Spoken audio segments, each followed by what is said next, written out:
Сайн байцгаана уу? Хотч манган их сургуулийн уламжлал хамгаах ухааны техникийн багш Одон Чимэг байна. За өнөөдрийн багшийн журам бол оюутнууд маань лекцийн тэмдэглэлийг маш зөв тодорхой схемчлсэн загвараар тэмдэглэж байгаараа гэж зөвлөж байна. За энэхүү тэмдэглэлийг яагаад ингэж тэмдэглэх хэрэгтэй вэ гэхээр лекцийн агуулгыг бол тэмдэглэж байх явцад оюутнууд маань дахиж ингэж ойлгож авч чаддаг. За тухайн мэдээллийг боловсруулах чадвартай болдог.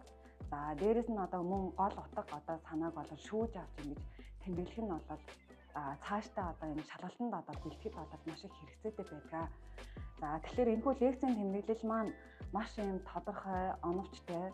За тэгээд энэ схемчлсэн загвараар тэмдэглэх маань цагийг бас мөн хэмнэж өгдөг. Энд чинь ширээний ном гэдэг шиг оюутнууд маань ч гэсэн өөрийнхөө тэр хичээлийнхээ дэвтрийг гарын алга болгож ашиглаарай гэж хүсэж байна. За тэгээд шалгалтаа амжилттай өгөөрэй. За бүгдэнд нь амжилт хүсье.